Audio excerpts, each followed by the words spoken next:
السلام عليكم ورحمة الله تعالى وبركاته، والصلاة والسلام على سيدنا محمد حبيبنا وشفيعنا طه مصطفى الأمين وعلى آله وصحبه وسلم تسليما إلى يوم الدين. أحبابي، طبتم وطاب يومكم. الحلقة ديال اليوم غادي نديرها لكم مختلفة شي شويش، ما مولفينش حنا بها المغاربة، ولكن في الحقيقة زوينة بزاف.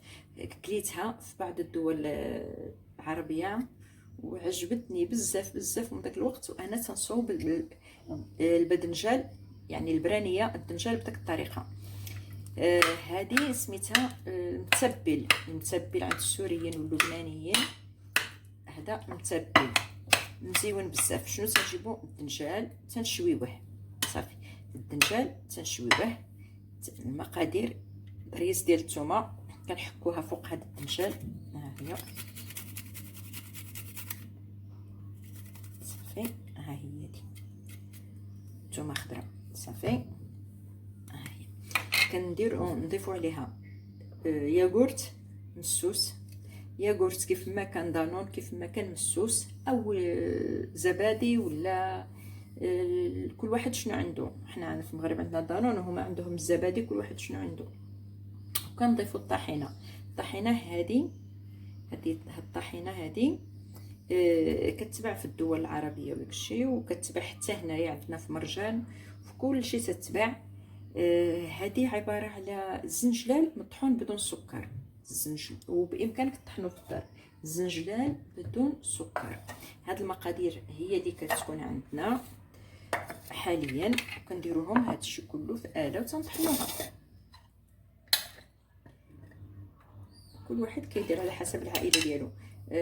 هذه تقريبا يعني تياكلوها السوريين واللبنانيين، الدول العربيه كاع تقريبا. انا ربما كتعجبهم وزوينه، كتجي في الحقيقه اللي جربنا ما يخطيهاش.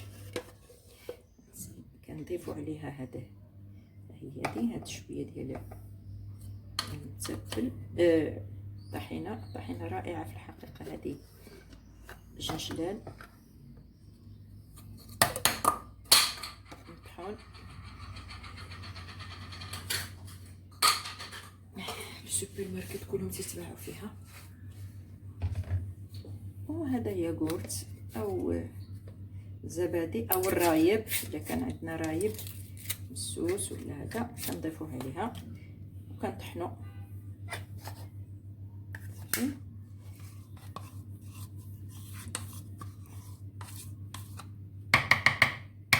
كتوجد كتجي لذيذه بزاف.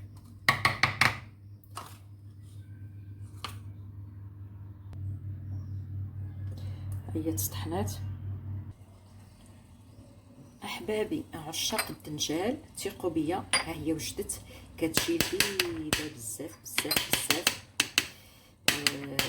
انا حطيتها في الطباسل. هذا يعني هذا الطريقه ديال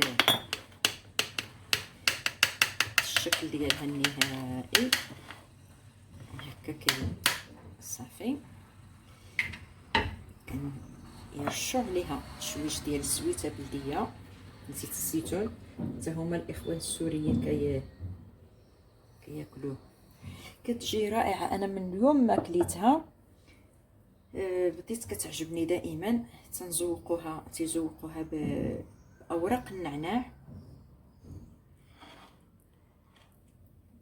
لان هي فيها الثومه. تيقول لك زعما من بعد داك الثومه من بعد الثومه هاد الوريقات النعناع بحال كيزولوا داك هذا كيزولوا داك الطيبه ديال الثومه.